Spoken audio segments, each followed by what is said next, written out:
All right, thank you so much for joining us, Commander Billie Farrell. How are you doing today? I'm doing great. Thank you so much for having me. So you're originally from Paducah, Kentucky, and on January 21st, you will become the first female commander of the USS Constitution. Do you know, are you also the first Kentuckian? I don't know. I went through the archives and I couldn't find another Kentuckian, but I'm going to keep looking to see as I dig through the 76 previous commanders to see if there was a Kentuckian, but I think I might be the first. Yeah, okay. I did a cursory look too, and nothing jumped out at me. So how does it feel to be in charge of the oldest battleship in the world? It's an amazing feeling. It was definitely something I've spent my entire naval career on ships. And so to get to come here and command this ship where surface warfare started for the United States Navy and the founding of our country and the founding of our Navy is just an amazing feeling, an amazing experience. Yeah, I think John Adams was president and was present for the maiden voyage of the USS Constitution, right? Correct. Yeah. So the original six frigates were actually ordered to be built under George Washington, but President John Adams was president when the ship was commissioned. It's amazing. It's amazing. So as you're the first female commander of the USS Constitution, does that strike you as remarkable? It does. I feel very fortunate to have this opportunity. I'm a representative for, all the active duty sailors we have in the fleet today, and definitely just highlighting the women that are in command in positions of authority ashore and afloat in the Navy around the world today. And so I feel very blessed that I get to stand here and represent all of them. That's awesome. And before this, you were in command of the USS Vicksburg, is that correct? So it was actually the executive officer, so second in command there. Okay. But yeah, USS Vicksburg, it's a guided missile cruiser home ported out of Norfolk, Virginia. So that's a very different ship, isn't it? It is very different. Yeah. So cruiser, serving, on deployments, going out, tip of the spear, modern technology, Aegis weapon system, all the things that we think of in today's Navy and technology, where we don't have that here. But the basics of being a sailor still apply, whether it was 224 years ago or today. And so we still focus on the basics. We have to make sure our sailors are ready to accomplish the mission here and then also set them up for success when they leave here, because once they do leave here, they're going to return to the fleet to, be a part of a ship or squadron there, and they still have to be able to do the mission and do their job. I would imagine this is a ship that you can go visit. I've visited. I was there in actually July 5th. I missed July 4th like a fool. July 5th, 2019. And it was such a great experience. Is there an educational aspect to your role? Absolutely. So it's a big part of our mission here. So our mission is to preserve, promote, and protect the ship. So we have 80 active duty sailors whose job on a daily basis is to give tours. And so that is definitely an education piece. And it's also, again, to tie that heritage of the past to the present.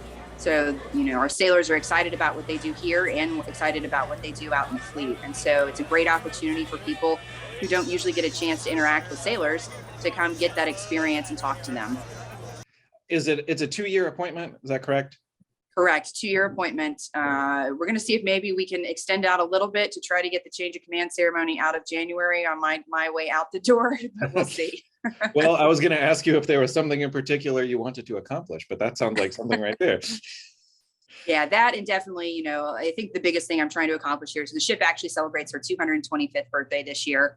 And so we have a lot of things we want to get accomplished this year to promote the ship and to promote the Navy. And so that's going to be a focus. And the benefit too, the current commanding officer always says it's not a prerequisite to be a Boston native, but it helps. My husband is from the area, so I at least have a connection to the area. I was fortunate enough, my parents brought me here in 1998 for a tour. There's a picture of that floating around. But I definitely want to, kind of push, to Kentucky and some of those other states that we're here and we're open, and please come see us and learn about what we have and take advantage of that opportunity. So I definitely want to try to bring some of that outreach back home. Yeah, and it's a tremendous experience. Like it was one of the coolest things. And Boston is like filled with incredible things to do. But that was, I think I literally like got in an Uber and was like, I was meeting somebody later that day and I had a couple hours and I was like, take me to the Constitution. And it was just amazing, just such a great experience. So my next question was actually about that picture. I saw that picture of you as a teenager visiting the Constitution in 1998, wearing a Navy hat, I noticed. So, I mean, do you think young you, teenage you, had any inclination that this was the future? I don't think there was any way I could have imagined this is where I was going to be standing in 2022. But yeah, that picture when it was taken in 1998, I was a sophomore in high school. I had already made up my mind. Actually, probably I'm in sixth grade. I told my parents I wanted to go to the Naval Academy. Saw graduation on TV and just was immediately drawn to it and did the research to start looking at what that actually meant. Realized it was a great education and a great opportunity to serve in the Navy afterwards. And so so that's why the Navy hat's in the pictures, because I'd already kind of made up my mind that that's where I was going to go to school. So it's definitely ironic to look back at it now and see it. But the day I found out I was selected for the position, I immediately went back and found that picture. And kind of said it was meant to be. That's amazing. It's amazing to look back and find that like very specific moments where things like that happen. So take me back to Kentucky. You're originally from Paducah. Is there a memory of the state that sticks out to you, or just when you think of Kentucky, what pops in your mind? Sure. So I think, obviously being in the Navy, I've moved around a lot. I've done several deployments. And no matter where I've been, I always either, if I'm on land, I always have a derby party. And even though I've been on ship a few times deployed, I always somehow find a way to celebrate Derby, because it really is just kind of the best of Kentucky. It's the thing that everybody knows and can still identify with and kind of celebrate as well. And, when I'm home, I make all the traditional hot browns and mint juleps and kind of share that piece of Kentucky with everyone I know. So I've gotten several people converted to being Kentucky Derby fans. That's amazing. That's amazing. Is there something about growing up in Kentucky that was transformational to you? So Paducah, obviously a smaller town, but I loved growing up there. I think, it was nice to know so many people. I had a wonderful support structure. Kind of when I started down this path of figuring out how to go to the Naval Academy, not a lot of people were doing that in Western Kentucky. And so I had to find some great mentors, but they were there and helped me through the process. And those connections were easy to identify, in a smaller town. And so it just was wonderful. I love to go back and visit. And then in the summers, my parents had a house on Kentucky Lake. And so we spent a lot of time there as well.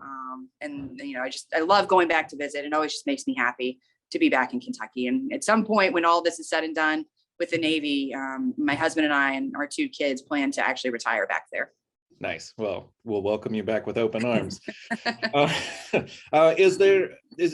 You alluded to it briefly. Was there a role model growing up that kind of helped you in this trajectory, getting to where you are now? Absolutely. I definitely had lots of role models growing up. I mean, my parents were phenomenal role models to start with. My mom was a retired city school teacher now, and my dad was a city police officer, both retired now, but, both in public service and great inspirational leaders doing what they do. And then in high school, I actually had a retired Navy captain who kind of took me under his wing. He was my physics teacher. I sought him out. He was an amazing mentor to help me through the process and help me through this kind of journey. He actually did my oath when I was commissioned from the Naval Academy. So after the big ceremony, they give you a chance to do kind of one-on-one more private ceremonies. So he was there, and a neighbor from Kentucky Lake, who's also a retired captain, both did my oath for me. They both read passages at my husband and I's wedding. Unfortunately, my physics teacher from high school passed away a few years ago, but I was lucky enough to be on land, and I went to Arlington for his ceremony and burial there. So I was happy to do that. But I've definitely been blessed with great leaders in my past and in my Navy career as well. I've had great captains along the way that have given me the flexibility to grow and become the leader that I am today. That's awesome. That's really touching. That's very special. So for someone, children looking up to you now, to pass it on, to keep that torch going, what advice would you have for them? So I definitely would say, do the research, find something you're passionate about and that you have a drive for, and push yourself outside your comfort zone. Like I said, the Navy was not something that was super common in Western Kentucky. And it took a little bit of research on my part to figure out what that meant. But again, once I found the right path and got myself set up on it, it was just incredible. And I would say as well, just surround yourself with positive people and a great support structure that wants you to succeed. It just makes things so much easier when you have people in your corner fighting for you and wanting you to do well. And so definitely surround yourself with those people and just always try your best. One more question. So your ship, the USS Constitution, is known as Old Ironsides. It's a great nickname. Do you have a nickname? I do not. I do not. Maybe 2 years from now, you might come out of this with one. Potentially. I'm sure somehow there will be something that comes out of this. Well, I hope it's great. No, congratulations. We're really excited for you. Everyone in Kentucky is cheering for you. And if you're ever in Louisville, come visit the Fraser. And I'll also just softly mention this. We have an exhibit dedicated to Cool Kentucky. So it's everything awesome from the state. So as time goes on, if there's ever anything that you're like, oh, I'd like to share that, Sure. we would love to tell your story as we're doing. Great. Right I appreciate that so much. And again, just thank you for taking the time to chat with me. Thank you. The invitation is open to everyone across the state. Again, we've got 80 active duty sailors here, engaged, enthusiastic, who want to tell the history of the ship and their story in the Navy. And I invite all Kentuckians to come out and join us in that celebration. Yes, it is an awesome experience. So congratulations to you, and we look forward to seeing you down the road. Thank you so much.